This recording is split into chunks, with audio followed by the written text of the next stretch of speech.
Number 10. Angela. Angela is just confusing when it comes to her history. She was basically retconned into being Thor's sister, but originally was not even part of the Marvel world and was a character from Spawn. Neil Gaiman and Todd McFarlane both created her together, but the two ended up in a legal battle over the rights to the character, which Gaiman won. Neil Gaiman then sold her rights to Marvel. Angela is a half-angel who it later turned out was Thor's half-sister, but who had not known of her true heritage, nor had her parents Odin and Freya known of her survival, believing that she died as a baby. In honor of Neil Gaiman, Marvel also had an alternate version of her become the main character of a follow-up, Secret Wars 1602 Angela the Witch Hunter, which makes sense considering that Neil Gaiman himself made the 1602 reality. Number 9. Groot. He might not seem weird now that he's an MCU success story, becoming famous alongside his fellow weirdo hero team in the Guardians of the Galaxy movie, but when you think about it, Groot is a pretty strange character. He's basically a sentient tree who can move around and only speak 3 words. I am Groot. Though even more bizarrely through these 3 words, he seems to be speaking a whole other language. Initially, Groot wasn't even a hero. When he first was introduced in the 1960s, he was an alien tree invader seeking to experiment on the human race. However, in the 2000s, he would end up becoming repurposed like other members of the MCU Guardians team and end up becoming known as one of the heroes. So his whole history is actually pretty weird too. Now it's been retconned that his original appearance wasn't even him, but another Groot. He could also communicate using more than 3 words in that original appearance. And before we move on to this next spot, if you love Groot as much as I love Groot, as much as we all love Groot, don't forget to give this video a thumbs up. It really does help. Number 8. Eye-boy. He's got a higher level perception cause he's covered in eyeballs. It's Eye-boy. Eye-boy might seem like a strange mutant and hero, but I cannot deny that I downright love him. Even though, yeah, he's kind of a weird one to look at and to have thought up, I guess. Eye-boy has since been revealed to have more than just enhanced vision though. He can see things that others can't, basically seeing through to other planes at times, and also seeing and understanding the world around him on an atomic or microscopic level due to his inhuman level of sight. It's a pretty specific power, but it actually can be super useful given the right circumstance. Number 7. Doorman. For some of the weirdest heroes, we can look to the Great Lakes Avengers, who are in general known for being a much more wacky and often eccentric team of heroes whose powers are oddly specific in a way that usually doesn't seem on the surface to be all too useful. Doorman got a power upgrade after his death, but before that his powers weren't really that extraordinary, at least not in how they were presented initially. Also, he was struck with the bizarre name of Doorman, so that probably could have been better. Doorman was so named because he could use his powers to act as a doorway for people, allowing them to pass through solid barriers. This, however, is actually because of Doorman's connection to the Dark Dimension, which he uses to allow people to pass through him, effectively teleporting them through barriers via the Dark Force. His attachment to the Dark Force also gave him a slew of other useful abilities similar to magic or Kitty Pryde. So actually, although Doorman sounds weird, he's actually pretty cool. Number 6. Frogman.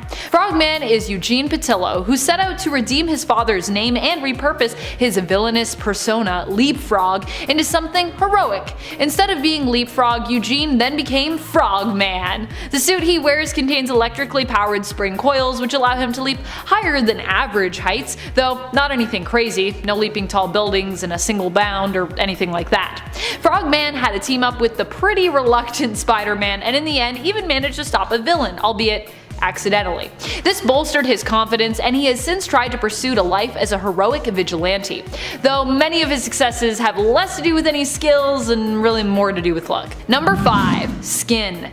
Skin is part of the Gen X mutants. I know what you're thinking, Amanda, another mutant on this list? Why all the mutants? Well, what can I say? We have a lot of mutant heroes, and a lot of mutants tend to get some of the weirdest powers out there. Also, I just like weird mutants, so I have a lot of weird knowledge about them. It's just how it goes. Skin's power is that he can stretch his skin. He basically has a few feet of extra skin which he can manipulate as need be, giving him some minor shapeshifting abilities as well as enhanced durability. Other than being a little gross, the weird thing about Skin is that his powers don't allow him to stretch his body in general, only his epidermis. His skin is affected when it comes to his powers. His skin also tends to be presented as remaining loose after stretching, so it might stretch well, but it doesn't necessarily have the elasticity, the bounce back that you normally expect when you're talking about skin having, good stretch. Just usually you're like, skin stretchy, and then it like goes back.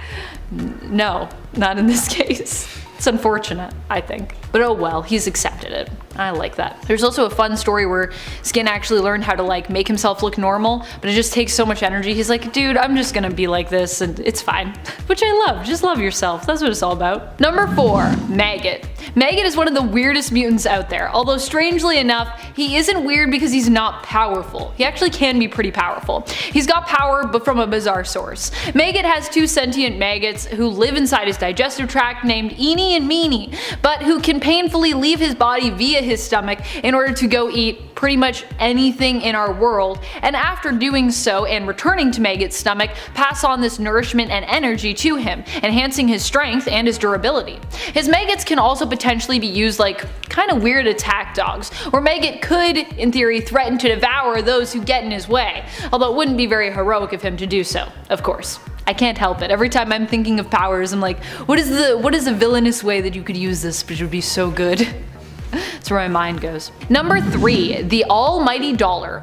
The Almighty Dollar is J. Pennington Pennypacker, a minor superhero who appears alongside his fellow heroes on the team, the Happy Campers. They likely get their name from the fact that they all received their powers while attending what Pennypacker thought was a self-esteem camp, but was actually a front for scientists looking to experiment with a device that would grant those exposed to it superpowers. Pennypacker gained the ability to fire pennies from his wrists, which wouldn't be very useful today in Canada, where pennies we don't even make them even anymore, and we all round up our cents. But it was good enough to help him and his fellow campmates rise up and escape their captors, so guess it's not that bad. Number 2, Dupe. Unsurprisingly, yes, a lot of our weird heroes are going to come from the mutant side of things and the X-Men team. Although I don't know if it's ever actually been cemented exactly really what Dupe is at all, never mind if he's truly a mutant. Dupe has to be one of the weirdest characters of all time, especially when it comes to his storylines. Dupe is also weirdly romantic for a floating green alien language speaking creature that was possibly created by the government as a result of an experiment. Why is he on the X-Men again? Yet also, despite this origins, he somehow has a mother. Dupe has been seen having romantic relationships with other characters like Warbird, and even at one point proposed to Kitty Pryde. Kitty did not marry him, just so you know. Number 1, Phone Ranger. The Phone Ranger is about as weird as he sounds. Armed with alien space tech that can tap into any communication technology, A.G. Bell, the phone repairman, decided to become a superhero. While he may be a ridiculous looking product of the 1980s, Phone Ranger actually also comes equipped with a bunch of communications technology, which also allows him to utilize and integrate with any other comms tech that he comes across. Basically, he's like a spokesperson for phone tapping, trying to make the whole idea of it seem more heroic. Needless to say, Phone Ranger has only been featured in a few issues of Marvel Comics overall, and hasn't been seen since the first superhero Civil War, and I don't think we'll be seeing him anytime soon. But maybe, I don't know. Who wants to write a Phone Ranger series out there? Any writers interested in that? Coming in at number 10, we've got Monster Girl. Once known as Monster Woman, this superhero has abilities that remind me a bit of Benjamin Button meets the Incredible Hulk. You heard me right, we've got a shapeshifter who can transform into an insanely powerful, monstrous version of herself, but each time she does it, she de-ages a little bit. So after a whole bunch of fights, the once adult hero became a teen who was then progressively become even younger. What some folks will do to fight crime. Although I'd say some people wouldn't see that reverse lifespan as such a bad thing, right? Especially if at some point you could hang up your transforming days and just live life out as a younger version of yourself. Her origin story is especially weird too. She had at one point been on a class trip to Europe soaking in the culture. During this expedition, she met a boy and fell in love, eventually sleeping with him. His grandmother saw them do the deed and did not approve. Instead of yelling at her grandson or telling the monster girl to get out of town, she decided to curse her instead. By casting a spell on a strand of her hair, the old woman imbued Monster Girl with her troll-like transformative appearance. As a young lass, this really upset her, especially as she could not control her powers at first. first. These days, the transformation is better understood and she has more refined control over it. Weirder still, she managed to mate with a female flaxen while in her monster form, who would later give birth to a child. There's a lot going on, obviously. Coming in number 9, we've got Donald Ferguson. Now, who does this guy remind you of? Be honest, I want to gauge your genuine reaction. I'll give you a few seconds to lock in your answer. Alright? He looks like Bobby Hill.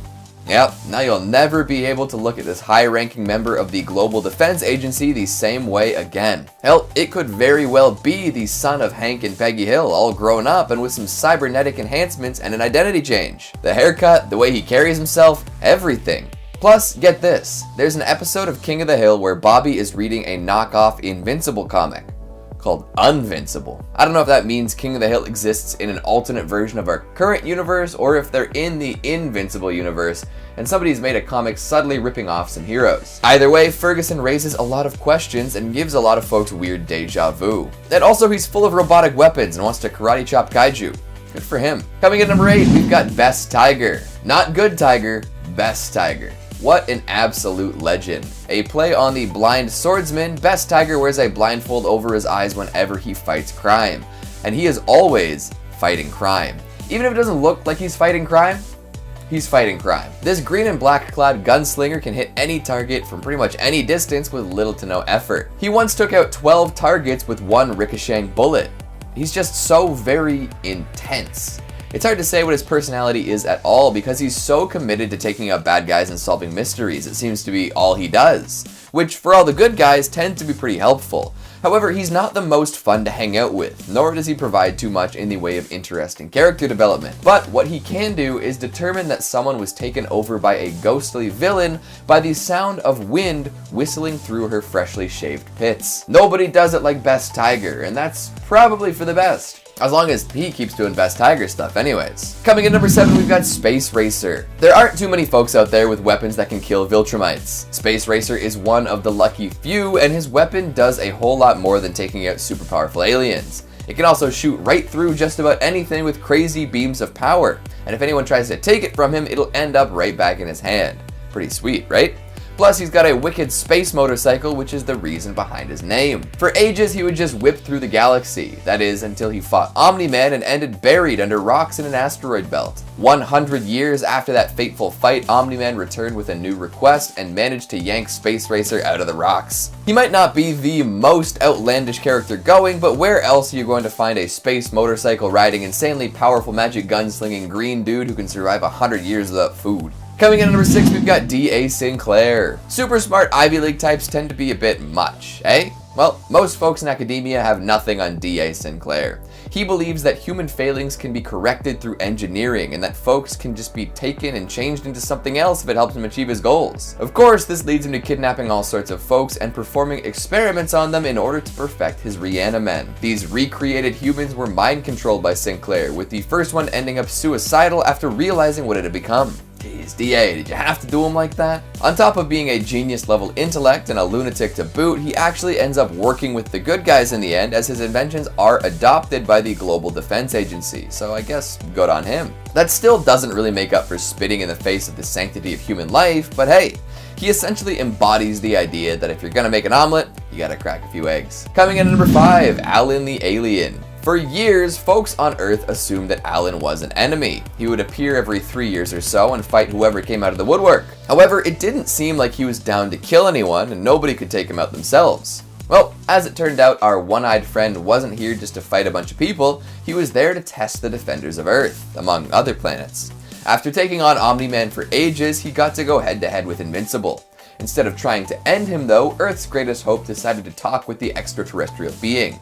In doing so, they realized they had nothing to worry about when it came to dealing with each other. From then on, Alan proved to be an excellent friend and ally. He played a major role in all sorts of conflicts, especially when it came to dealing with the ever-dangerous Viltrumites. With all sorts of classic superpowers from insane strength, supernatural speed, healing abilities, and more, Alan is a force to be reckoned with. Plus, he has the innate ability to lead folks wherever he goes, which comes in handy. And to add in a little bit of extra fun, he's voiced by none other than Seth Rogen in the animated series. Nice. Coming in number 4, Science Dog. Hell yeah, just listen to that name, how can you not love it? Science Dog is exactly what he sounds like. A superhero dog with powers thanks to science. It's so simple, so beautiful. Funnily enough, Science Dog is a well-known comic in the world of Invincible. In fact, it was Mark's favorite superhero growing up, and there are plenty of references to our experimental canine throughout the comic. Even though he's a fictional character in this universe, and even ends up becoming Seance Dog in the Amazon adaptation, he does make an interesting appearance in the comics. An alien decides to disguise himself as the altered Scotty and contacts Mark, asking for help saving his planet. A great disguise for sure. So even though Science Dog in his actual canon comic form doesn't make any direct impact on the Invincible universe, there is plenty to enjoy about his presence. Coming in number 3, we've got Wolfman. Usually werewolves are portrayed as the bad guy. They stalk the night, hunting unsuspecting prey and howling at the moon. From time to time, they'll leave a poor sap alive who will at some point become a werewolf too. It's a classic horror tale for sure. There are exceptions though. Teen Wolf is one, those werewolves from What We Do in the Shadows could be another, and Wolfman could end up on that list too. Gary Hampton, CEO of Hampton Industries, was out camping with his family when what seemed to be a bear attacked him. He healed up pretty quick, and it became very apparent that it was a much more supernatural creature. Discovering that he was now a lycanthrope, Gary decided that instead of giving into primal instincts, he would use his newfound powers for good. For a while, he teamed up with a vampire named Zechariah, and eventually Wolfman found his way into the Invincible universe. That's right, after aiding Adam Eve in a fight, he joined forces with Invincible and a bunch of other heroes to take down the Emperor. Isn't that fun when things work out like that? Coming in at number 2, we've got Angstrom Levy. Just looking at this guy paints a pretty vivid picture, right? This is a mad scientist who has seen way more than he probably should have. He figured out that he had the ability to travel between parallel universes and worked up his proficiency over time. Eventually, he managed to find out about all the alternate Angstrom Levies and recruited them in one way or another. Then, using the brain power of the Mahler twins, he had machines constructed that would download the knowledge of all its counterparts into his own brain. As it was happening though, Invincible crashed through the wall and started fighting the Mahlers. Levy hopped out of his machine to save Invincible, but that caused it to melt down. It exploded, and although the transfer was technically complete, Levy was horribly disfigured and his personality was irreversibly altered. Now he is a violent, super smart maniac with a hate-on for Invincible. Poor guy, but he kind of brought it on himself. And finally at number 1, we've got Sequids. Parasitic alien cephalopods are never going out of style, are they? These creatures take over people's minds and then connect to a hive mind of sorts. Upon arriving on Mars, Invincible realizes that the human astronauts there are susceptible to these horrid little things' influence. They want nothing more than to conquer, which could be very bad news if they ever made it to Earth. However, as nasty and dangerous as they are, they're unable to bond with Martians or Viltrumites. So they're a big pain and cause a lot of problems for astronauts, but can't be too big of a threat, right? Kicking off the list at number 10, Mojo. Making his first debut in Longshot issue 3, Mojo is known for using Earth as forms of TV entertainment for the universe. It's like the Bachelor in Paradise, but it's us. And we're like, hey, what's going on? Are we dead? And his power increases the more viewers he gets for this interdimensional TV show. So like and subscribe his stuff as well as ours. We want to keep both things thriving.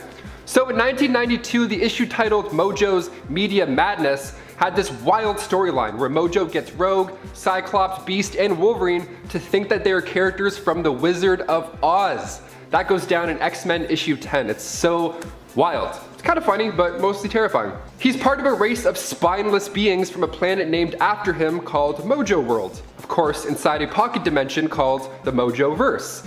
We get it, dude. It's all about you, okay? Cool.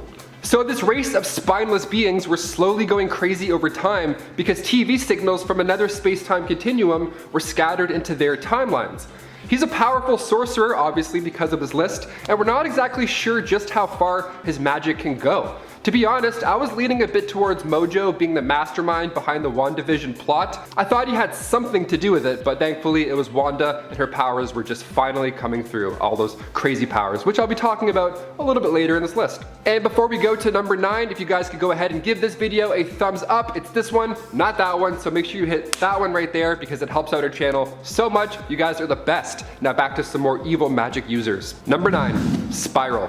Rita Wayward made her debut in Longshot issue 1. She's actually a loyal servant to that spineless whack job that I just mentioned. But it didn't start that way, of course not. Ricochet Rita was once a professional stunt performer. She became friends with a guy named Longshot who was from that Mojo verse that I just talked about. She was attacked by this insane version of herself called Spiral that was from the future. So after that was taken care of, she decided to follow her heart and go back to that dimension with Longshot. And when they got there, Longshot couldn't pull through and they both were captured by Mojo. What a dick. See, Longshot's mind was wiped for getting Rita, which is so sad already, but for Rita, it just got worse. Mojo got his scientist Ares to modify her mentally and physically. So now she's got 6 arms. 1, 2, 3, 4, 5, 6. Sorry editors, you can add those or you can't add them. I know it's a lot of work. So now she has 6 arms. She turned her hair gray and now she could see other dimensions. That's crazy, quite the upgrade. She was a twisted little version of Mojo and she got trained in the dark arts of magic and body modification. And as you may have guessed, that future version of her was just that. Mojo sent her new and improved self to go back in time and attack her past self. Number 8, the dire wraiths. Back when the Squirrels were still in their early stages of existence, the Celestials came to Squirrelos and experimented on all of these life forms. Now, some of these Squirrels grew up to become the dire wraiths. They studied black magic and they got out of Dodge. They were like, cool, good info, you guys are all pretty nuts, we're out of here. They used magic and technology to take on the form of other species, and they would try and take over the world with these abilities. They're bad guys. The Earth would have just been wiped out probably by these guys if Rom the Space Knight didn't have a device to reveal a dire wraith. It's kind of like the eyes of truth, the lens of truth from Zelda. You're like, that's a dire wraith right there. Nice genes, you're a wraith. They emerged from the deviant Squirrels, and when Galactus came to their homeworld, they made it rain acid and destroyed all of his equipment. Yeah, they made it rain acid. So, they're evil. The sorcery is strong with this one, for sure. Number 7, Selene. She made her first debut in New Mutants issue 9. Selene was born around 17,000 years ago in Europe, so she's a bit old, right after the oceans swallowed Atlantis. She's known as the Black Queen of the Hellfire Club, and she blends her mutant abilities with her magical abilities. So she's quite a pain in the neck. Well, actually, if she made contact with your neck, you would turn into dust. What makes Selene so powerful yet feared is that she has life force absorption. She can drain the life forces of a human and then absorb that power for herself. It keeps her young and beautiful. Maybe that's Jennifer Aniston's secret. Maybe that's it all along. I don't know. I'm just guessing. It would make sense. Timeline, it would make sense. Who knows? But not only does the victim's body crumble to dust, but Selene takes your memories. She'll be hanging out and she's like, did I forget my phone charger? No, wait, no, that was Brian, the guy I just absorbed. Yeah, see, I lose track sometimes. Come on, let's go. Number 6, Agatha Harkness. Now, of course, we gotta mention Agatha. I mean, it was Agatha all along, right, guys? We just saw her show her true colors as WandaVision came to an end. Agatha Harkness is pretty old, as most witches ought to be. She made her first comic book debut in Fantastic Four issue 94. She was in the 17th century Salem witch trials, and what she would do is she would turn over various sorcerers to these witch haters, and her whole idea was that she made the witch community stronger by ridding it of those who couldn't defend themselves. Okay. So she had one child named Nicholas Scratch, who was a warlock. Now, in WandaVision, we meet Senior Scratchy, and there was even a deleted scene that showed him in his demonic form and in action, but they cut that because of COVIDs. Sad. She's an expert with spells, and as she gets older, even older than she already is, she becomes physically weaker, which makes sense. Your bones get brittle, you gotta drink your milk.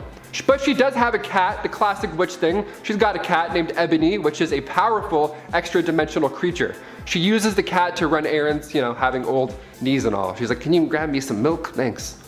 Old ladies are watching this, they're like, that was offensive.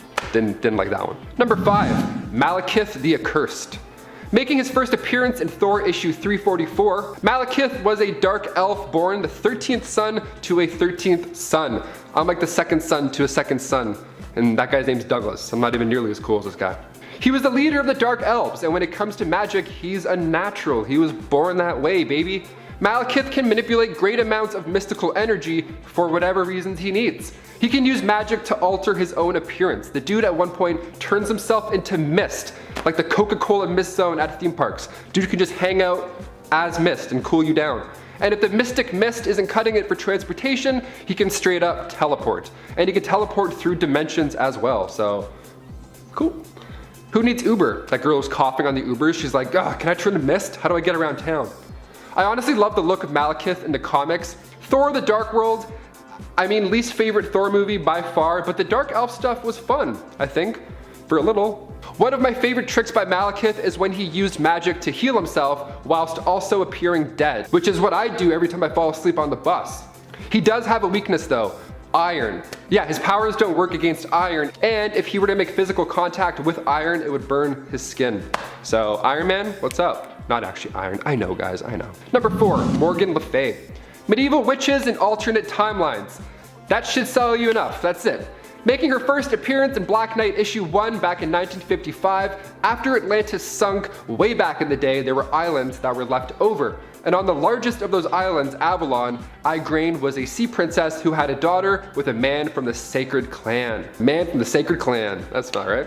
The daughter being Morgan. So Morgan was taken to the House of Virgins to serve as a sea princess. They all left the islands after a young priest warned them of an upcoming catastrophe. And then the islands were drowned by massive waves caused by this volcano that exploded. It was a whole thing. She's been a recurring villain to the Avengers in the comics for a while now. And when the Dark Avengers were formed by Norman Osborn, Morgan was their first enemy to face off against. Talk about setting that scary bar nice and high. She's a powerful spellcaster, one of those spells being reality warping by using the Norn stones. She travels through time, and one of the craziest trips back through time was in Dark Avengers, when she went back to take care of Doom when he was just a wee child. But she didn't take care of him. She actually instead wanted him to know why she planned on taking care of him, which is like the most villain thing ever. She's like, hey buddy, yeah, I was gonna kill you, but I didn't. Okay, bye. So crazy. Yeah, time travel is easy for her. She can even manipulate the rules of time travel to repeatedly undo her own death and return unharmed to that same battle, which has got to be confusing to whoever she's fighting. What? What? Dude, this sucks. That's amazing. And weakness, also, you guessed it, iron. Absolutely. Number 3, Amatsu Mikaboshi. Amatsu Mikaboshi is based on a demon from Japanese mythology. He was trying to take over Olympus and Asgard, but he got locked up for his crimes, of course. An incarnation of the primordial darkness and chaos that existed before the universe. They're also referred to as the Chaos King, which has a nice little ring to it. That sounds good. During the secret invasion event, the Earth's heroes and villains set up this God Squad, led by Hercules, to act as a defense. Now, the God Squad sounds cool when you say it out loud, but they weren't necessarily on board with this evil shapeshifter just lurking about the team, you know? He could transform into anything. He's an expert shapeshifter, and his go-to appearance just happens to be a massive creature from darkness itself. I'm taking on this form because, you know, I'm trying to be a little nerdy boy. So it's safe to say that this one was born into the hashtag villain life. Number 2, Amora the Enchantress. She made her first debut in Journey into Mystery issue 103, and her relationship with Thor is, honestly, I'd love to see this in live action. It's kind of crazy. So half the time she wants to get with Thor, you know, and then the other half she wants to take him out. So most Asgardians are based off of a real life myth, like Thor of course, but she's fresh from the mind of Stan Lee and Jack Kirby. And she has a pretty sweet life. She's got multiple mansions throughout the 9 realms, and she can make gold and diamonds with her tears. So even if she's sad, she's still hashtag rich. So she's really good at seducing people. For example, Scourge, she would seduce him into helping her with her evil plans, and he was so into her that he wouldn't even care. He would just do anything to help her out. He was kind of whipped. Meanwhile, Amora wouldn't follow through with her side of the deal. She would just play hard and get it. She's like, yeah, you want that? Go do something. Go cover my shift. I'm not doing that for you. Bye. So she messes with your mind and your heart. That's a villain. Now in the comics, she was sent by Odin to take out Jane Foster because the whole loving on different worlds thing, that's kind of a no-no. Long distance relationships, we don't do that. So she tried to attack Jane and Thor intervened. And then she was banished to Earth by Odin. What a story, like what a resume. Where she then joined the Masters of Evil, of course. Her tool is seduction. Just one kiss is all it takes to make you in her control. She doesn't have too much experience with hand-to-hand combat because, well, she just gets other dudes like Scourge to fight for her, which is not a bad idea at all. I'm kind of loving that system, not gonna lie to you. And finally, number 1, Scarlet Witch. No more mutants. We were all counting down the days until the end of WandaVision because we could finally, perhaps maybe see an evil Wanda Maximoff. And we did, and it was so good. She's the daughter of Magneto and the twin brother of Quicksilver, aka Pietro Maximoff. Now, she was on her father's Brotherhood of Evil Mutants, but at one point she did join the Avengers. So she's a little flippy-floppy. She's one of the biggest Marvel characters, and during the events of M-Day, she spoke those 3 words, and just like that, a mass amount of mutants were depowered, or worse, that large number being 986,618, only leaving a couple hundred depressed mutants left.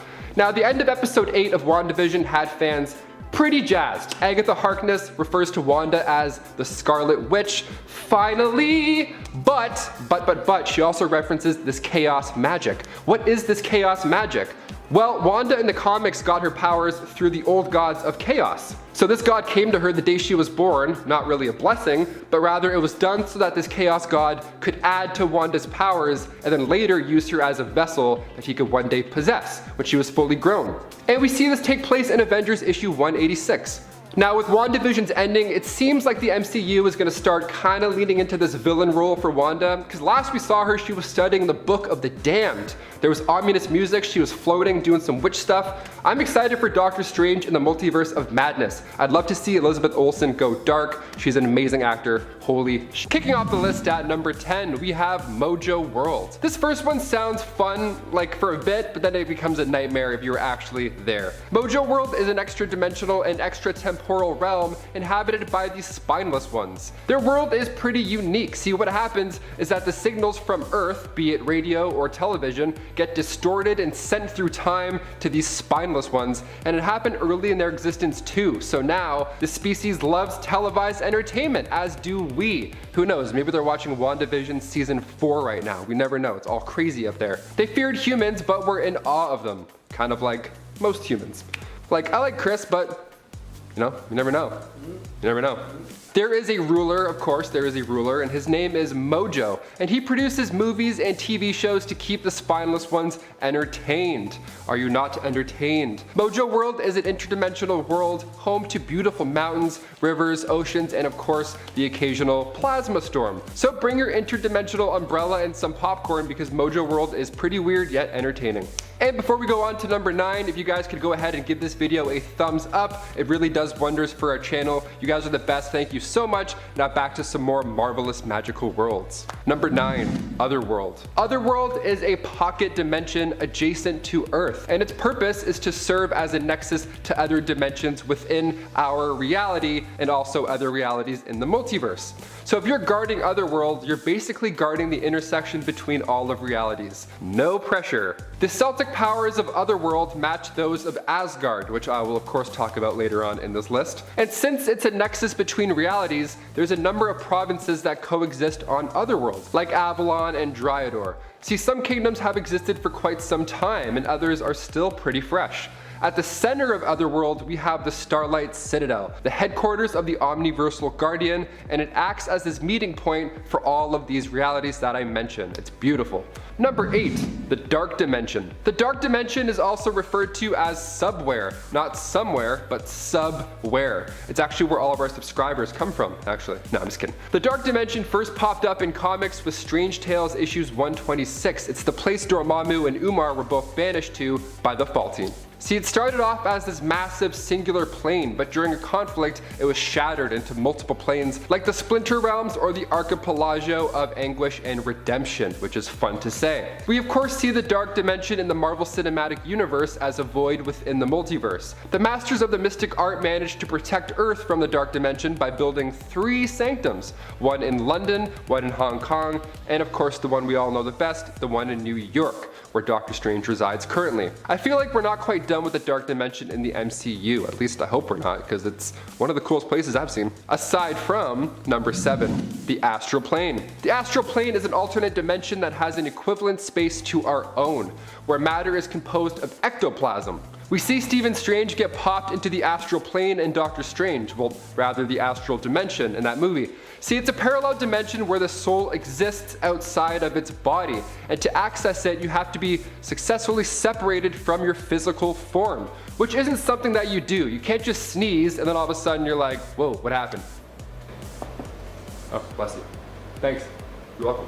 You have to exist in a pure energy form, so you might need a wizard or two. We see this playing in other Marvel properties as well, like in Black Panther, Eric Killmonger and the Black Panther are able to have a conversation with their deceased fathers, and when they wake up, it's like no time has passed at all. Well, that's because in the astral plane, time is slowed way down. So much so, in fact, that when Stephen Strange uses it, he's able to leave his body, have a conversation with the Ancient One, and then return to his body before his body even hits the ground. So blink and you just may miss it. Number 6, Nexus of all realities. The Nexus is a cross-dimensional gateway that provides a pathway to any and all possible realities. And I mean all of them, even the realities between realities. In its comic origins, it's actually unknown if some being created it or if it just happens to be the one place in the multiverse where all realities just happen to naturally intersect. And we see it for the first time in Fear issue 11. We see it in Man-Thing's swamp in Bywater, New Orleans. The ancestors referred to the area of the swamp called Darkwater as the nexus of all realities. So next time you take a dip in a swamp, you just might be not in our dimension anymore. So I don't know, maybe hold your breath, plug your nose. You don't know where you're gonna end up in that puddle. Number 5, Soul World. One of the many conversations I had with friends after we saw Infinity War for the first time was where exactly Thanos went after he snapped his fingers. It was this large orange paradise almost. It looked like the place where you fight Dark Link in Ocarina of Time, but with more orange.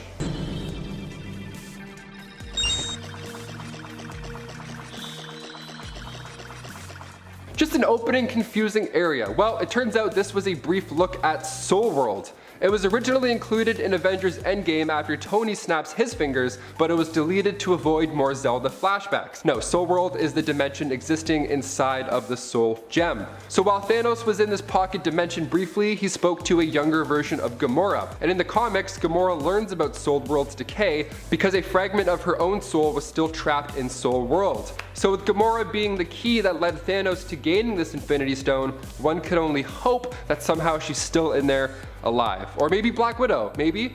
No? Please? Number 4, Hell. Hell is a world bound to the mind of its mistress and queen. Hela, ruler of the dead. The realm shifts by her will, its laws are ancient and her whims can twist those laws until they scream. Sounds lovely, let's do it, grab the kids, great. Valhalla is a realm of honor, Faerie is a realm of temptation, and Hell is the realm of trials. Is it weird that I low-key just want to like poke my head into this room, into this trial room, just to see what it's all about, you know? The first time we see Hell in the comics is in Journey into Mystery issue 102, and it's one of the 9 realms, and it's of course one of the many realms of death. It's actually the final resting place for the dead of the 9 realms. That's your last stop on the tour de life in those realms. So the appearance and nature of Hell can alter depending on what its queen wants. Sometimes Hell is a pit, sometimes it's a nice gorgeous palace, and sometimes it's a puzzle box. It doesn't always mean this is a horrible haunted place with ghouls screaming in your ears. No, not at all. It's more so the final resting place for those in the 9 realms. But if you're a it surely won't be a paradise like Elysium. It's going to be a bit hotter and a bit more harsher. Number 3, Sakaar. The first time we see this beautiful, terrifying land is in the Planet Hulk storyline from 2006. Sakaar is the 4th planet from the star Teo, and it's the only planet within the Teo star system known to be inhabited by sentient life. Sakaar is considered a savage planet that is full of extremes, but it's the most diverse geologically. I mean, we got great deserts, tropical paradises, mountains, volcanoes, Arctic wastelands, lakes, oceans, you name it. During the height of the Spike War, a cosmic vortex opened up near the planet's orbit, causing tidal waves, and the inhabitants actually viewed this vortex as the end times. I mean, yeah, that's more than fair. Even in Thor Ragnarok, they referred to this portal as the Devil's Anus. So, yeah, okay. The Great Devil's Anus portal disappears and then reappears over time. And what it does is it spits out debris and exotic alien species from all over the universe. So that one sweater you just can't seem to find anymore, maybe your ex doesn't have it after all. Maybe it's just getting shot out of the Great Vortex and now Korg is wearing it. Number 2, Asgard. While it may not exist anymore in the Marvel Cinematic Universe, Odin has even said that Asgard is not a place, it is in fact a people. Well, it was once a place, and it was a pretty spectacular place too.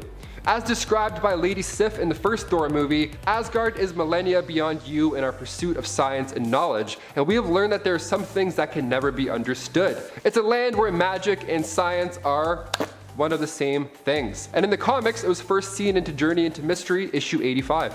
Asgard was sadly destroyed at the end of Thor Ragnarok when Loki unleashed Surtur to destroy the land while Hela was doing her thing getting stronger. Now the remaining survivors boarded a starship and now they live as fishermen in a small village called Tonsberg in Norway. So you never know, you could be living in a paradise in the sky and then now all of a sudden you're catching salmon. Life happens fast.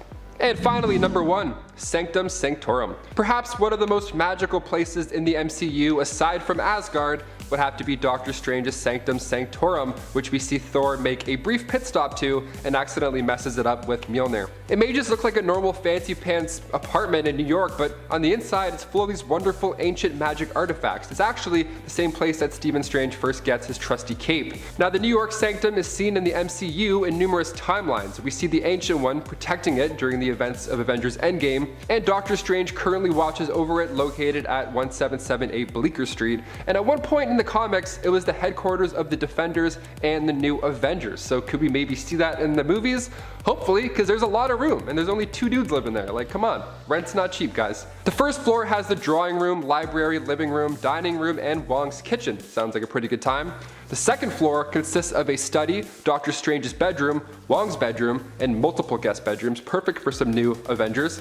And the third floor is composed of the meditation chamber, my personal favorite, the mystical library, and the storage area for occult artifacts. So when Wanda decides to let all the evil leave her, in the next Doctor Strange, maybe she can cozy up and take the top floor. Seems like those rooms are quite fitting. And at number 10, Punk Mambo. From the Valiant universe, Punk Mambo is a series about a hard-living voodoo priestess, raised in London, relocated to the Bayou. A mystical mercenary for hire, often helping the wayward, troubled, and damned with what afflicts them, she does it for a price, often a steep one. Mambo, whose real name is Victoria Greaves Trott, is described as a street-savvy British punk with a rich cultural history of voodoo, and she battles the forces of evil too. So what is this priestess capable of? Astral projection, hypnosis, illusion casting, magic, duh, necromancy, longevity, she doesn't age, and unarmed combat. She also has enhanced senses. Neat. Next up, in at number 9, Blue Boy. Blue Boy is a character from Fables, a series published by Vertigo, which, yes, is owned by DC, but cut us some slack here, friends. The series features characters from fairy tales and folklore who call themselves Fables, and live in a centuries-old community within New York City after their homelands were conquered by a deadly and mysterious enemy known as the Adversary. Blue is known as a hero, and he was a former farmhand and warrior before becoming a clerk at the business office in Fabletown. And he's magical! He's immortal, as all Fables are, and carries around something called a Vorpal Blade, which can cut through most spells and enchantments. He also has a witching cloak which acts as an impregnable armor that cannot be burned, stretched, or ripped. It also has an endless personal carrying capacity and can give the wearer shapeshifting abilities. I mean, crap, hook me up with one of those please. Where do I buy on Amazon? In at number 8, Marco, from Saga. While Saga hardly feels like an indie comic these days and is published by Image Comics, it's definitely by far one of the best and most popular series outside of DC and Marvel series. Saga is the story of a fugitive family struggling to survive a galactic war between the Wreath and the Landfall. Alana and Marco, our somewhat protagonist parents, were born on opposite sides of the war, becoming star-crossed lovers who have a child, Hazel, who narrates the series. It's a sci-fi meets fantasy and it's got its fair share of magic. Marco was born on Wreath and has magical abilities that are quite unique. He has disintegration abilities in which he uses the ingredients of secrets to disintegrate hostile plant life. He can use binding spells to trap enemies together. He has healing abilities, but for healing big wounds he requires snow as an ingredient in the spell. Now that last one is something that he can only do to others born on Wreath if he needs to heal them. And he's also capable of electrokinesis, in which he can summon lightning strikes. Up next, number 7, Dee from Rat Queens. Dee, which is short for Delilah, is a human cleric, an atheist, and a character who hails from a family of Lovecraftian monster cultists who praised a flying squid god called Nyrioth. Ngrioth? I'm probably saying that wrong. It's a squid god, so cut me some slack. She used to be the high priestess of said cult, but having become disillusioned by the horrible things her family worshipped, she left and began to travel on her own, which is how she met the other rat queens in the series. These days she mostly uses her magic for healing, but is also capable of necromancy, and she is skilled with a dagger. In at number 6, Snow White. Snow White is the deputy mayor of Fabletown, and is one of the main characters we follow throughout the series of Fables. She was the first wife of Prince Charming before falling for Big B Wolf and getting married to him. So, what is Snow capable of? A lot, actually. She's pretty bad. For starters, she's immortal like all fables, but her magical abilities are where it's at. She is a descendant of a particularly magical line, inheriting great natural power, and she reeks of elegant energies, according to Prince Brandish. She can conjure armor and weapons, and she can fly, which is pretty darn cool. She also has superhuman durability, which allows her to be virtually invulnerable. She's been shot in the head and has survived from it. In addition to that, she also speaks German, can manage the hell out of the business, and is an expert at fencing and knows her way around hand-to-hand combat. Up next, number 5, Witchblade. Witchblade, the series published by Top Cow Productions, follows a character named Sarah Panezzi, an NYPD homicide detective who comes across a gauntlet artifact. That artifact is Witchblade, a supernatural sentient piece of armor that bonds with a female host, providing her a ton of magical superpowers in order to fight off evil. Now, the woman who wields Witchblade gets this laundry list of cool abilities. She can shapeshift, has superhuman strength and endurance, a healing factor which extends to fatal wounds, invulnerability, pyrokinesis, tactile healing, the healing of illnesses and wounds of other creatures, summoning for weapons and whatnot, and an adaptive armor which covers its host entirely depending on the situation. The armor is incredibly strong and impervious to firearms, explosives, and even energy blasts. But take that gauntlet off and oof, no bueno. Moving on to number 4, Lucifer. The Wicked and the Divine is a really awesome series. It's a contemporary fantasy comic book published by Image Comics, highly influenced by pop music, and follows various mythological deities. So of course Lucifer the fallen angel is in it. Lucifer is the devil and one of the gods of the pantheon in the Divine and the Wicked. She's pretty impressive in terms of her abilities. She's a pyrokinetic, able to produce fires as she pleases, and the ability to cause foes to combust. She can also use the ability to cause foes to combust, create entire walls of fire, or use it with such precision as to destroy bullets. She can also use this fire as a force field to protect herself, and she has the ability to grant powers to an extent, and can teleport to the underground. Speaking of the Divine and the Wicked, that brings us to our next number in at 3, Laura Wilson. The narrative of the Divine and the Wicked follows our number here, Laura, who interacts with the Pantheon, a group of 12 people who are reincarnated deities. They end up getting supernatural powers, but there is a stipulation. They will die within 2 years as part of a 90-year cycle called the Recurrence. Laura briefly becomes the reincarnation of Persephone, the goddess of springtime, vegetation, flowers, fertility, nature, death, rebirth, and of course, the queen of the underworld. Moving on to number 2, Frau Tokenkinder. Frau Tokenkinder is from Fables, and she's known as the Black Forest Witch. She's a powerful member of the 13th floor in Fabletown, the group of witches and sorcerers who provide enhancements and spells that keep the community safe and cloak the magical nature of its inhabitants from the outside world. Often her spells come at a steep price. She's been around since the Paleolithic era. Her natural form is a beautiful young woman, but she normally appears as old. Also, she passed away. She's the former leader of the 13th floor. So when she was alive and kicking, what could she do, magically speaking? Well, for starters, she was immortal. She used to sacrifice 2 children a year so she wouldn't age. That is intense. She was capable of precognition, witchcraft that allowed her to self-resurrect, create her own spells, including the death curse others, of course, magical energy blast, elemental manipulation, mind control, shapeshift, transmutation, portal creation, magical tool creation, and also had an extreme knowledge of all things occult. Yeah, not too shabby. And finally, in at number 1, Anake. Anake is the personification of inevitability, compulsion, and necessity in the Divine and the Wicked. Anake has immense powers and is considered one of the most powerful gods in the series. She is the one who acts as an advisor to the Pantheon, informs them that they are gods, and begins their incarnation. While she cares a great deal for the others, she always prioritizes the recurrence over the lives of the individuals. So, what can she do? She is capable of divine incarnation and bestowing powers, being the one who is in charge of each individual's ascension into godhood. She grants them the divine powers.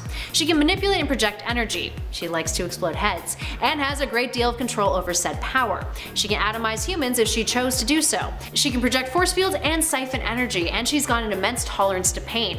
She's immortal, duh, and can split her consciousness into 2 entirely different bodies. Number 10. Magic. Ilyana Rasputin is a mutant and the sister of the famous X-Man, Colossus. She was born in Russia, but when she was very young, she was kidnapped by a being known as Belasco and taken to Limbo, also known as Other Place. It was there she not only learned how to control her own abilities, but was taught even more during her time there. Eventually, she became powerful enough to escape, although when she returned, she found out that only a few seconds had gone by on Earth, whereas for her, it had been years. She then went on to join the New Mutants and took on the name Magic. Her powers include stepping discs, which allow her to teleport great distances, and through time. She also is a master of sorcery because of her time in limbo. Number 9. Raven. Rachel Roth is the daughter of the demon Trigon and human Angelo Roth. For most of her life, Raven had no idea who her father was. She was raised in an alternate dimension called Azarath by the goddess Azar. It was there where she learned to control and harness her abilities and emotions. It was Azar's hope that this would help Raven fend off her father's influence once, she eventually returned to Earth. Eventually, Azar passed away and Raven learned of her father, who, of course, went after her. Raven left Azarath and went to Earth. She wanted to recruit other heroes to help her in her fight against her father. Unfortunately, she was rejected by the Justice League, which forced her to create her own team, the Teen Titans. They managed to stop Trigon, but obviously not for good. Bad guys never stay gone forever. He eventually did end up coming back again. Raven is very powerful. She's able to cast magic spells, fly, teleport, use telekinesis, astral projection, and darkness manipulation. Number 8. Wiccan. Wiccan, also known as Billy Kaplan and formerly known as the hero Asgardian, was revealed to be one of the long-lost children of Scarlet Witch and Vision. His powers come from the same form of chaos magic as his mother, whereas his twin brother Speed inherited similar abilities to their uncle Quicksilver. Billy grew up in New York with his adoptive parents who, he thought were his real ones for the longest time, Rebecca and Jeff Kaplan. Billy was bullied all the time because of his sexual orientation, and one day after being beaten up by John Kessler, Billy decided to go to his favorite place in the entire world, the Avengers Mansion. It was there he met his favorite Avenger, Scarlet Witch, who gave him advice on how to stand up to the bully. He didn't really take the advice right away. He kept trying to avoid the problem, and then one day he noticed John tormenting another kid and decided, you know what, enough is enough. He stood up to John, which in turn ended up unlocking his abilities, resulting in him almost killing him. Later on, he ended up becoming a member of the Young Avengers and is in a relationship with fellow Young Avenger, Hulkling. Wiccan has a wide array of abilities that include, teleportation, flight, mystical reality warping, force fields, telekinesis, and telepathy. One thing to note is that he is still young. Many believe that, as he gets older, he'll become even more powerful, so, odds are, he will only get closer to the top of this list as the years go on. Number 7. Zatanna. Zatanna is a powerful magical magician. She's the daughter of the famous magician John Zitara and magical user Cinderella, who was a member of the magical group The Hidden Ones. For most of her life, Zatanna believed her mother died when she was, really young, which turned out obviously not to be true. It turns out she faked her own death so she could be with her own people. She was primarily raised by her father John, who took her all around the world, helping her learn and control the magical abilities she inherited. Unfortunately, an evil witch, Allura, cursed Zatanna, and she couldn't see her father ever again. But she was eventually able to break that curse, but it just took a really long time. Also, when she casts spells, in order for them to work, she needs to say them backwards. She's also been a member of the Justice League and Justice League Dark. She can also use her spells to control fire, air, ice, earth, plants, and she can also fly, control the weather, and make illusions, use telekinesis, telepathy, travel to different dimensions, and create force fields. Number 6. John Constantine. Oh man, John Constantine. As I mentioned in a previous video, I know in the original source material it's pronounced Constantine, but in all of his live action appearances and animated appearances, he's referred to as Constantine, and honestly that's just kind of the preferred pronunciation nowadays. Okay, so John Constantine is a magical con man. He was born in Liverpool and raised in London. He's a master of dark arts and smokes a ton of cigarettes and says whatever he wants, and that's usually why he tends to rub people the wrong way. But he honestly doesn't care. One of the most famous stories regarding John is the Newcastle incident. When he was younger and not as skilled in magic, John made a fatal mistake that would haunt him for the rest of his life. John was called to help a young girl named Astra. She was possessed by a demon, so John decided to summon his own demon to get rid of the one that was in Astra. It worked, but John lost control of the demon he summoned, and it ended up taking young Astra back down to hell with it. John has become one of the most powerful magic users in the DC world, and since he is a master of the dark arts and practiced magic his entire life, John can, cast spells, he can summon demons, obviously, and travel to different dimensions. Number 5. Shazam. Originally known as Captain Marvel, Shazam is a superhero from the DC universe. Now, there have been a few different origins for Shazam. Today, I am going to talk about the one that came out of the New 52, which was the main, inspiration for the 2019 film Shazam. Billy Batson is an orphan who consistently ran away from every new family that he was ever put with. Eventually, the Vasquez family adopts him, and that's when things start to change in a way. They are a very loving family with multiple adopted children. Of course, This still doesn't stop Billy from just trying to leave at the first chance he gets.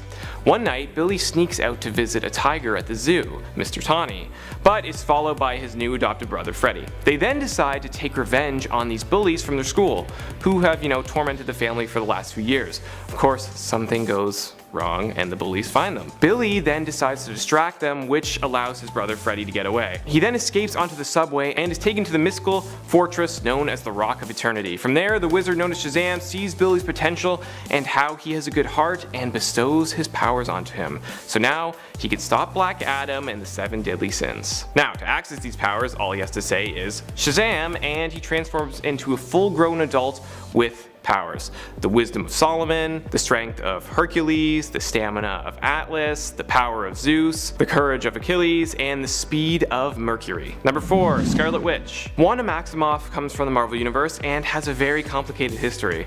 For a very long time, it was believed she and her twin brother Pietro, aka Quicksilver, were the kids of, supervillain Magneto, but that ended up not being the case and was later changed. Turns out Wanda and her brother were taken from their real parents when they were very young and experimented on by the High Evolutionary. So not only did they reveal that Magneto wasn't her true father, it also revealed that she wasn't technically even a mutant either. Back to the main point, Scarlet Witch is just insanely powerful. I mean, she can manipulate and warp reality and is able to cast very powerful spells. Wanda has even been a member of the Avengers and ended up having 2 kids with fellow Avenger Vision, one of which we mentioned earlier on the list. During the events of the House of M storyline, which is now referred to as M-Day, Wanda uttered the words "no more mutants" and caused almost the entire mutant population to lose their powers.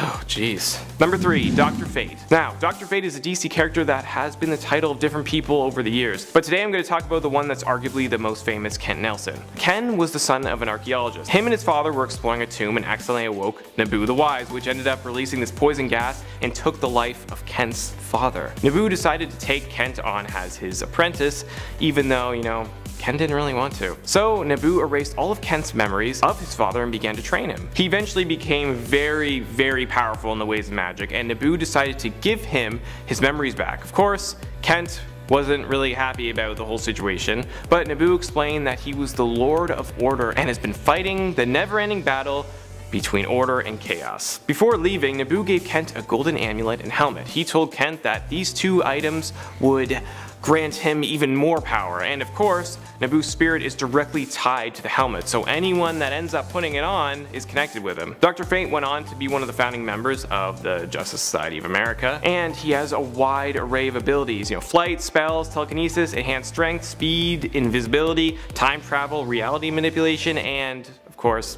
is immortal. Number 2, the Spectre. Also from DC, the Spectre is a mystical being who, like Dr. Fate, has been linked to multiple people throughout the years. The most popular version being Jim Corrigan, a cop who was murdered by a gang. Hal Jordan, also known as Green Lantern, has also been the Spectre at one point in the comics, and one of the more recent ones was Oliver Queen, aka the Green Arrow, during the Arrowverse crossover event Crisis on Infinite Earths, based on the comic of the same name. The Spectre's powers are directly tied to the presence, which is kind of like DC's version of God, in a sense. His mission is to deliver God's vengeance upon those who are evil. Now, on his own, his powers are essentially limitless, but in order to operate on Earth, he needs to have a human host. And that's where, some of his limitations come in. Although, that doesn't really stop him from being one of the most powerful beings in the universe. He has been a crucial part of multiple world-ending threats in the DC world, the most famous being Crisis on Infinite Earths, where he helped the Paragons stop the Anti-Monitor. And, fun fact, he is also one of the founding members of the Justice Society of America. His powers include immortality, reality alteration, dimension travel, flight, super strength, fear projection, invisibility, and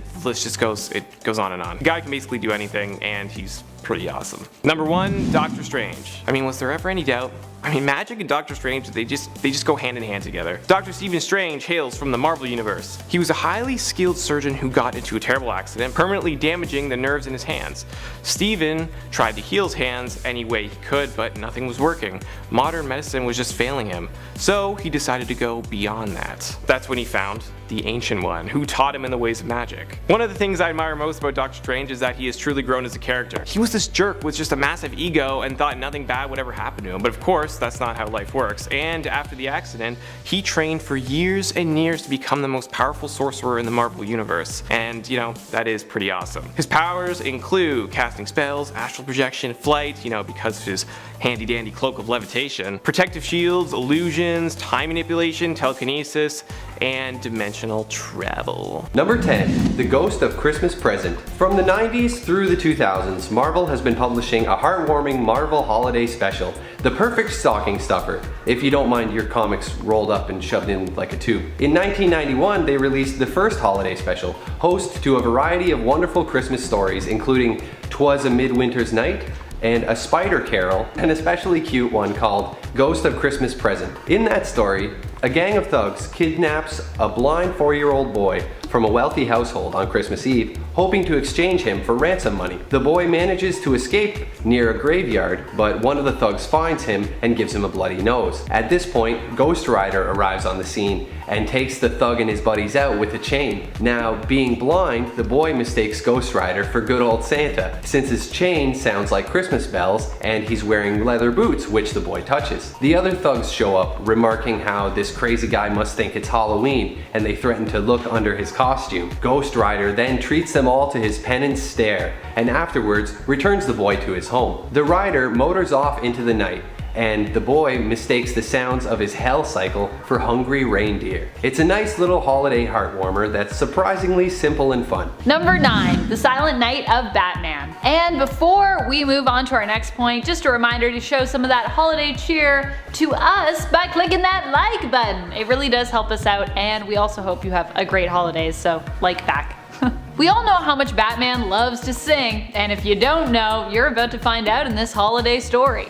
The Silent Night of Batman is a story that appears in issue 219 of Batman. Here, Commissioner Jim Gordon ends up recruiting Batman not to help fight any crime on Christmas Eve, but instead to lend his deep vocals to some Christmas carol singing. Batman agrees because he loves a good carol, but also plans on leaving as soon as the first crime of the night is committed.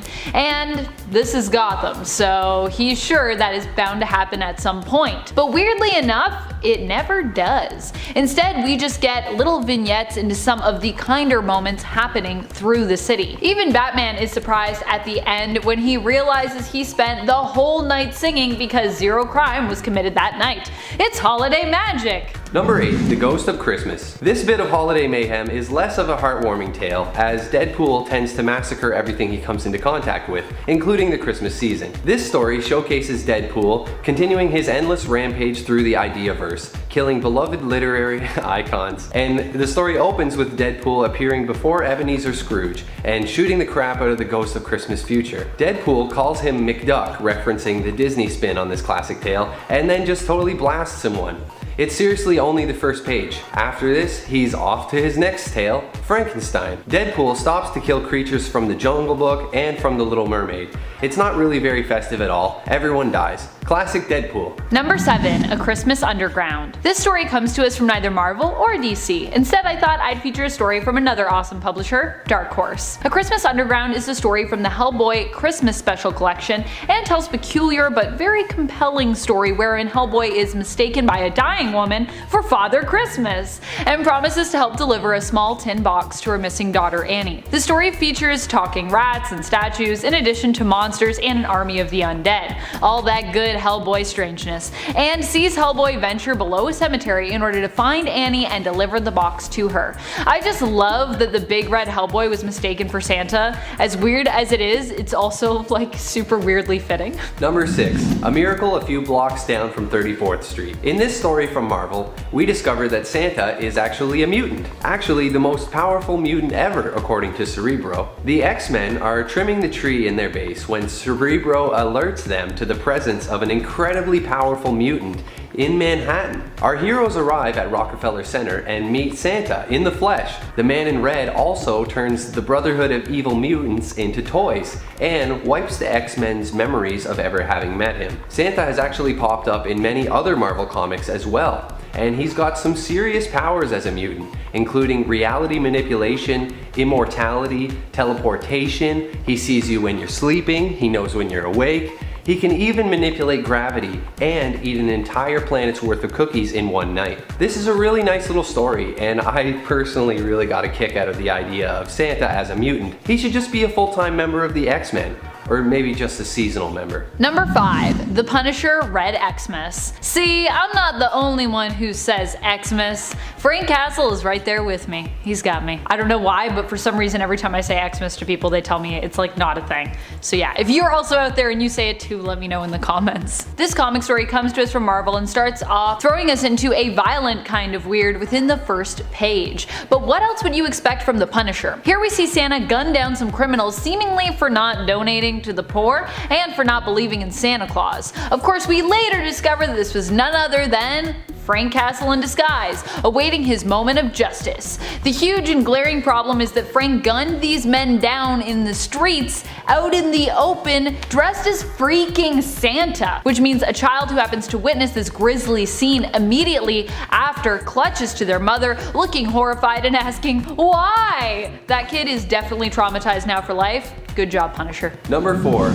Down and Out in Forest Hills. In this classic holiday drama, Pete and MJ are evicted from their condo right in the middle of the Christmas season. Pete considers asking a bunch of people he knows if he and MJ could stay with them, as he's kind of ashamed to go and stay with Aunt May after having been on his own for so long. Peter stops by the cemetery to visit Uncle Ben's grave, wishing that he was around so he could ask him for advice. Just then, a burglary in progress nearby is interrupted by a security guard, and the bad guys freak out and take the store's Santa hostage. Spidey jumps on top of their armored car, causing it to crash near the cemetery. One of the thugs comes out and aims his pistol at Spidey, but surprisingly, the mall Santa sneaks up behind him and whacks the robber out with a sack of money. Just knocks him out cold. Changing back into his civilian clothes, Peter notices Aunt May has happened to come by and visit Ben's grave as well. And talking, she reveals that she visits his grave every Christmas. Peter realizes what a fool he's been and accepts Aunt May's offer to let him and MJ stay with her over the holidays. It's a heartwarming and wholesome little story and a great part of Spidey's original run. Number 3. How the Gronk Stole Christmas. Why are there just so many bizarre Christmas comics?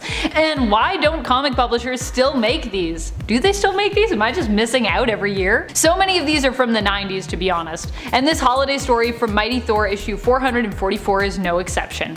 Published in 1992. The early 90s were such a weirdly edgy time. Also a time where $5 was a lot to spend on a gift. Remember that? Remember when $5 got you so much stuff? This story from Mighty Thor sees Eric Masterson as Thor take on the Gronk, who, you guessed it, is basically the jacked up version of the Grinch.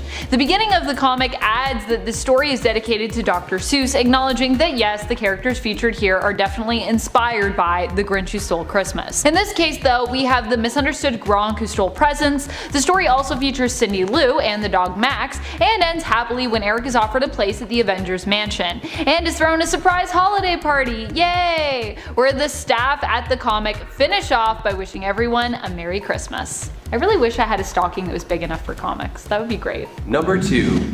A Coal in My Stocking. This story comes from DC's New Year's Evil, which was actually just published last year. This story follows Black Adam as he flies deep into the North Pole, defeating some wizards and passing through a mystical door that takes him to an ancient place where he meets a great wizard in red robes named Niklaus. Adam defeats the wizard, who then begs for mercy in exchange for anything Adam wants. He pulls out a map of the world, points to his homeland, and demands that the children of his home receive Christmas gifts this year, saying stockings will be filled, adding that if it must be, he will accept a lump of coal in his own. Black Adam was moved to action by a refugee, a little girl in his home who came from an orphanage in New York City, and she explains Christmas to him, setting the previously mentioned events into motion. It's a wholesome and cute little story and gives Black Adam's character a lovely bit of depth. Number 1. Lobo Paramilitary Christmas Special. This one takes me back to a very intense holiday themed D&D campaign I played once. I actually Really missed that group that I was playing with at the time as well. It even included a friend of mine who I haven't seen or played an RPG with in ages because he's actually in the acclaimed Canadian series Letterkenny, true story. In our campaign, much like in this story, we took on Santa Claus. Basically, we were Lobo. That's right.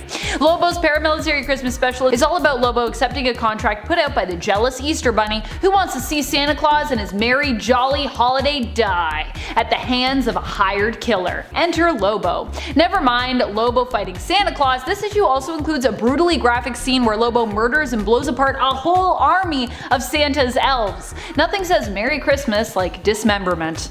I'm ready for the holidays now. Yay. Number 10. What if Aunt May was a mutant with claws? I just love how this is posed as a scenario where Aunt May just uses her claws in place of the good old-fashioned parental guilt trip. Aunt May is having dinner with her nephew Peter and his girlfriend Mary Jane. She cooked for them and they immensely enjoyed their meal, but when she offers them a pie for dessert, they both insist they're just too full and they cannot eat another bite. They offer that after their date, they're going to see a show, they might have a slice upon their return. But this isn't good enough for Aunt May. Fortunately, in this story she has Wolverine claws which she snicks out and uses to intimidate the youngsters into postponing their date so they can stay for dessert. She uses her claws, of course, to also slice the pie, because Aunt May. What else is she gonna use them for? Although I would really love an alternate world where Aunt May just was Wolverine. Or I was posing earlier an idea of an alternate world where everyone is Aunt May. What about that world? Number 9. What if Iron Man, demon in an armor? Remember that time Tony Stark and Victor Von Doom swapped bodies? Oh yeah, that's the thing that happened in this What If special out of 2010. Here both brilliant minds were roommates in college and Victor used a machine on Stark to swap minds with him. Stark's memories were also wiped, so he never knew he had been Tony Stark. Victor, as Tony, used his millions to create his own inventions, but ultimately ended up ruining the Stark name with less than noble pursuits and his own greed. On the other hand, Stark as Victor succumbed to alcoholism but recovered and then created Doom Industries, a brilliant company responsible for its own Doom armor suits and technological advancements. In the end, Doom in Stark's body attempted to attack Doom Industries but was apprehended by Stark in Doom's body. He then revealed the swap that had taken place years earlier and bargained to swap back in exchange for his freedom, but Stark in Doom's body is just like, nah thanks, I kinda have the better company and life now in your body. I like this body. Why would I want to be Tony now when I can just be the honorable Dr. Doom? Good point. Good point. Why would you ever want to be Tony Stark when you could be Dr. Doom? That's the real question. That'd be awesome. Number 8. What if Sergeant Fury had fought World War II in outer space? This story offers a glimpse into an alternate reality where World War II was fought in space? This story takes place in an alternate reality where instead of being divided by eastern and western fronts, the battle is divided between beta and alpha sectors. As such, we get to see Sergeant Nick Fury fighting alongside the Howling Commandos in outer space, smoking a cigar even while wearing a space helmet. Seems like a bad idea, but it's Nick Fury, so that's what he's gonna do. It's also explained that we have Da Vinci's inventions to thank for this early technological advancement, which led to us getting to outer space in the 1940s, which is maybe the best bit of exposition explanation in the book, and just in general that I've read. It's pretty ridiculous. Oh, and of course we also get to watch our heroes fight aliens, because space. Number 7. What if the world knew Daredevil was blind? Yeah, this is a weird story, especially because it kind of implies that if Daredevil wasn't blind and didn't have superpowers, his life would actually be better or easier. As though, like, you know, if you're blind, your life is going to be terrible, but if you're not blind, your life is great, which I don't think is true. That's not how that works. I mean, he's also still got an enemy in Wilson Fisk, I'd assume, so I just feel like this is a big oversimplification. In this story, the world finds out that Daredevil is blind, and as a result, those close to him begin to piece together that Daredevil is in fact Matt Murdock, because you know, Matt Murdock is blind. Get it? He then ends up having his sight restored via an operation, unmasks, and lives happily ever after with Karen, trading his heroic initials of DD for DA and becoming the new district attorney of New York. He's swapping it out. I also love how Karen's like, oh, thank goodness you're not a superhero, now we can get married. Number 6. What if Black Bolt talked in his sleep? This is a very short story, and I think you can imagine how it ends if you are familiar with the Inhuman King known as Black Bolt, but it's also just very humorously written.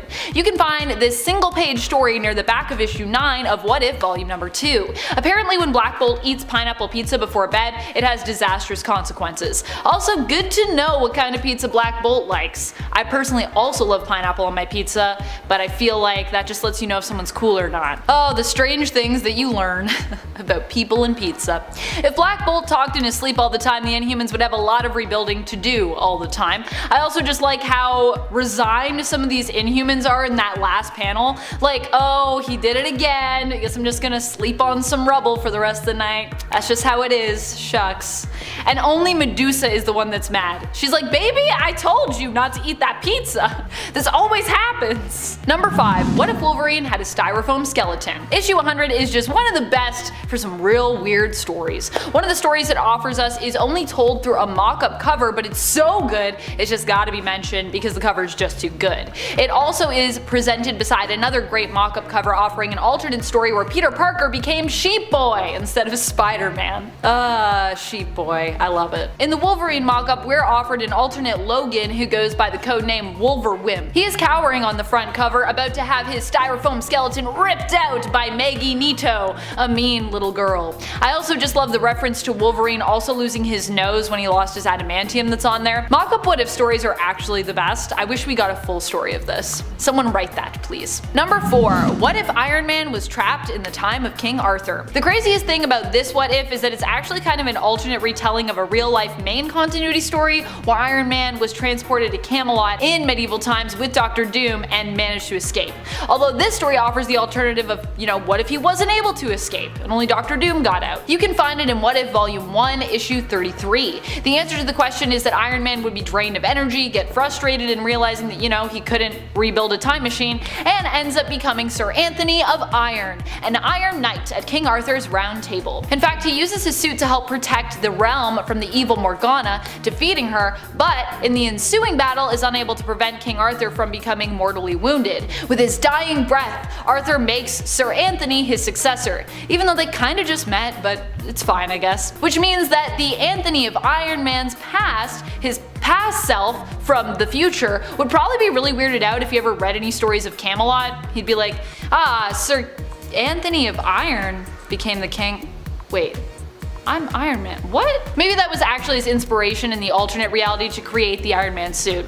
And now Tony's just stuck in like a time loop. Number 3. What if Wolverine was the Lord of Vampires? In this story, Wolverine becomes the new Lord of Vampires, which is kinda weird considering what we know of Wolverine's healing factor now, but this is also obviously an alternate reality and a story that was written in the 90s, so there's that. Here Wolverine is transformed into a vampire by Dracula. It also features a sweet vampire hunter version of Punisher, who is sporting Doctor Strange's cape, and I personally think that the Punisher looks amazing in that cape. So lavish. I just want him to wear capes all the time now. In the end, Punisher is defeated, but Wolverine has a crisis of conscience and ends up flipping to the side of good once more, killing himself and all the other vampire supes and villains he'd made at the same time. And for some reason, Doc Ock's body and tentacles turn to dust. Now, shouldn't his tentacles be okay though? Because they're not made of his tissue. Also, I love when people are like, you're dust, and all their clothes become dust. I'm like, shouldn't their clothes be fine? Anyways, it's a small technical thing, but it bothers me. Number 2. What if paper skin? Remember when we were talking about issue 100 of volume 2 of What If? Well, an actual story that is featured in there is called Paper Skin. It is honestly such a strange story. I need to share it with you.